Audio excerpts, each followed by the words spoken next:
சென்னையில் இருந்து 50 கிலோமீட்டர் தொலைவில் நிலை கொண்டுள்ள ஆழ்ந்த காற்றழுத்த தாழ்வு மண்டலம் வங்கக்கடலில் பல மணி நேரமாக ஒரே இடத்தில் மையம் கொண்டுள்ளது. வடகிழக்கு பருவமழை தீவிரமடைந்து வரும் நிலையில் தமிழ்நாட்டில் பரவலாக மழை பெய்து வருகிறது. இதற்கிடையே தென்மேற்கு வங்கக்கடல் மற்றும் அதனையொட்டிய இலங்கை கடலோர பகுதிகளில் நிலை கொண்டிருந்த காற்றழுத்த தாழ்வு மண்டலம் தீவிர காற்றழுத்த தாழ்வு மண்டலமாக வலுப்பெற்று புயலாக உருவெடுத்தது. இந்த டிட்வா புயல் தற்போது ஆழ்ந்த காற்றழுத்த தாழ்வு மண்டலமாக வலுவிழந்து சென்னை கடற்கரையை நெருங்கி இருக்கும் நிலையில் இன்று காலை முதல் சென்னை மற்றும் அதன் புறநகர் பகுதிகளில் தொடர்ந்து கனமழை பெய்து வருகிறது. மேலும் இந்த டிட்வா புயல் அடுத்த 2 நாட்களுக்கு சென்னை கடற்கரை அருகே நிலை கொண்டிருக்கும் என தெரிவிக்கப்பட்டுள்ளது.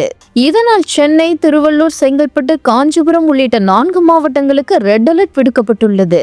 இந்நிலையில் மத்திய மேற்கு வங்கக்கடல் மற்றும் அதனையொட்டிய தென்மேற்கு வங்கக்கடல், வட தமிழ்நாடு, புதுச்சேரி, தெற்கு ஆந்திர கடலோர பகுதிகளில் மையம் கொண்டுள்ள ஆழ்ந்த காற்றழுத்த தாழ்வு மண்டலம் மணிக்கு 3 கிலோமீட்டர் வேகத்தில் நகர்ந்த நிலையில் கடந்த 6 மணி நேரமாக நகராமல் ஒரே இடத்தில் நீடிக்கிறது.